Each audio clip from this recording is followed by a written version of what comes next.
Hello guys and welcome to another video. This time I will show you all the Ellunia teams that you need in order to secondary awaken the monsters here, and also we will talk about why this is the most important dungeon in the dimensional hole. So guys, starting with the secondary awakening, I highly recommend you to 6-star and rune up the monster that you want to secondary awaken. That way you will have a much easier time farming these dungeons.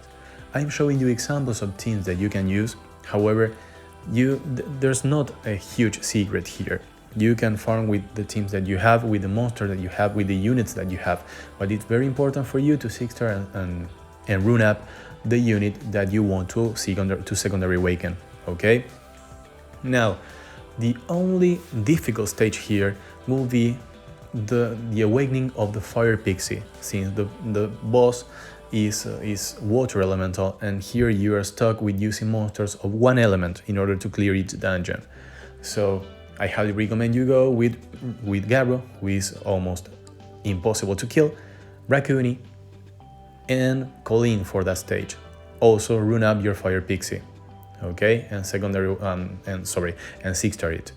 Now, the most important thing we should do in Ellunia is farming the Ancient Guardian of Ellunia, which I will show you in a few moments after I finish showing you the teams that I use to secondary awaken monsters. Now, which is the most important thing here? You need the Ancient Runes at this stage, because this stage will give you Will Runes, will give you Nemesis Runes, Despair Runes, and Accuracy Runes. All of those sets are useful somewhere in the game. However, here you can completely replace farming Necro unless you're looking for Rage or Vampire runes. So if you are only looking for the off sets, I mean Will and Nemesis, you can completely stop farming Necro and farming this every week, because the Ancient Runes are awesome. Guys, I cannot say this enough, you should be farming this. You should be farming this every week, and you should not waste one single energy of the dimensional hole. Guys, this team I'm showing you right now is the one I have been using for a long time, and it's also 95% consistent. However, I will show you later another team that is the one that I'm using currently, that is also 95% consistent and is free to play, by replacing Lagmaron for Hrazebog.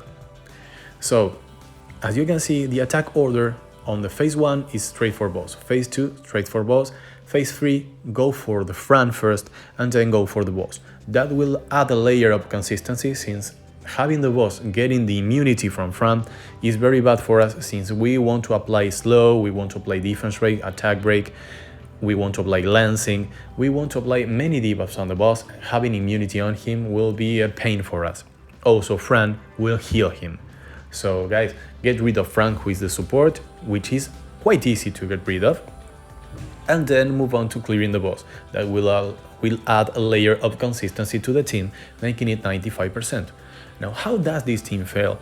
Well, actually on phase 2 there's a Fire Druid, so if you don't mind it to kill the boss before the Fire Druid attacks, then he may be able to defense break your full team, to provoke them, and then things can go quite wrong there, and he can wipe all your team, or maybe 1 or 2 members, and then you will be in a much harder position against the third wave, since on the third wave the boss ignores defense and Oberon ignores defense as well, so things can get complicated.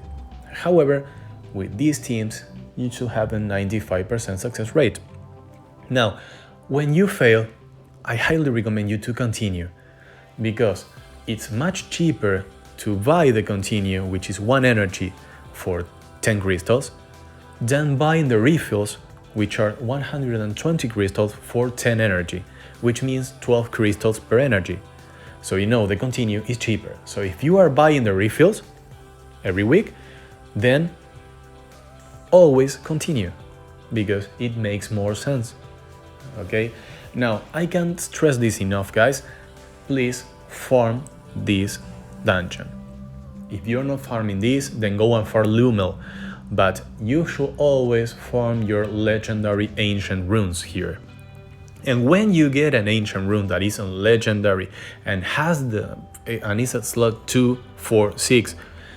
With the stat that you need, then use your reappraisal stones there if you don't have the soft stats that you need, guys. Because ancient runes get higher base stats than regular runes. So you may be getting a 10% HP as a base. You may get 7 speed as a base. And well, I don't have to tell you how good that is, right? You may get the most efficient runes that you have here.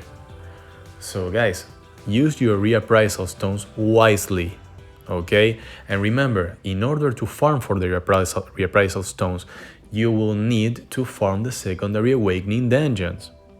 Okay, so that's why I showed them to you at first as well. Okay, because you will need materials.